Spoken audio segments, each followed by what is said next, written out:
Howdy folks, I'm here to give you a quick rundown on how to use the cards in the 10th edition map base to play Leviathan missions. I'm going to assume that you already know how Leviathan missions work, so if you don't know a tactical mission from a gambit, you should go and read up on the new mission pack first. If you do know but you're worried you might forget, then I'll just highlight to start off with that the map base now has a reminder sheet for the mission sequence, to go along with the core stratagem reference over here and the keyword reference over in this corner. Anyway, back to missions. If you are playing in a tournament, your tournament organizer might have told you what deployment, mission rule and primary mission cards to play, in which case just find them in these decks and pop them onto the score sheet for reference. Otherwise, you can click Randomize Mission to get yourself a selection of all three. And if both of you agree that you don't like what you got first time, then you can click it as many times as you like until you're happy.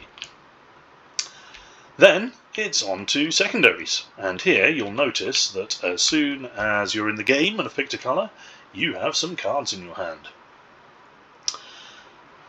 These are the fixed secondary missions, plus 2 tactical mission cards.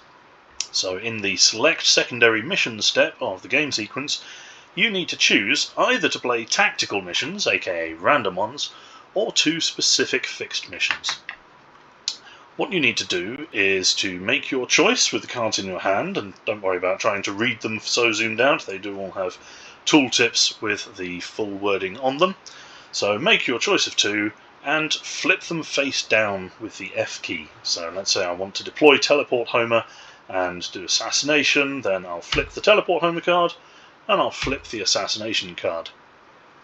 And with your choice made, you will press Lock in Secondaries. Pretending to be blue now, so I've got all these cards in my hand, I have exactly the same choice. Let's say this time that I want to play tactical missions, I'll flip these 2 cards. And don't worry, your opponent can't see what you're doing while these cards are in your hand. Once again, just press Lock in Secondaries, and it's all now over on here. So with both players having locked these in, we can simultaneously reveal these choices. Once you go through the rest of the pre-game sequence and then start the game, it will automatically discard the tactical choices, and it will shuffle in the fixed missions together with the tactical missions to form the complete secondary deck. Anytime you start your turn and you have space available to draw cards, you can use this button to draw new ones. Anytime you complete an objective, or use the New Order stratagem, or choose to discard a secondary at the end of your turn, you can use the X button to move it to discards.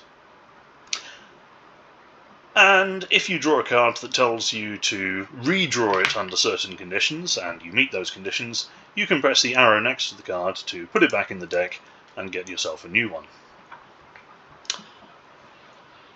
The deck is always shuffled, so you don't have to worry about them being in a certain order.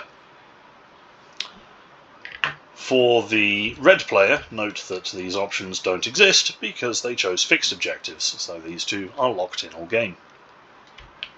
You can keep track of the scores underneath, 1 row per battle round, with primary scored on the outside and secondary scored under the appropriate cards.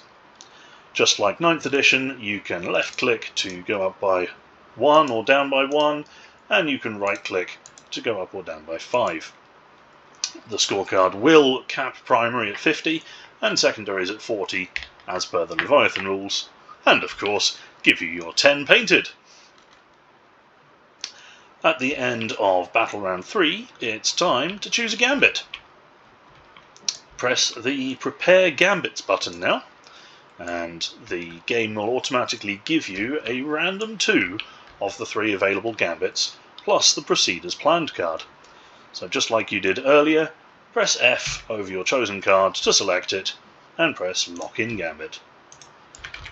The other player does exactly the same, prepare gambits, I want to proceed as planned, lock them in, and with both of them locked in, they can now be simultaneously revealed, and game on. So in terms of the cards, that's all there is to it. I hope you found this useful. Speaking of useful, I will also just take this opportunity to highlight that the map base now includes this bag over here. If your opponent didn't bring their own data cards to the game, then you can use this to find out what the hell their stuff does by spawning in absolutely any data cards from the 10th edition indexes, with many thanks to Timonius for creating all of these data card objects. That's it. Happy 10th edition gaming!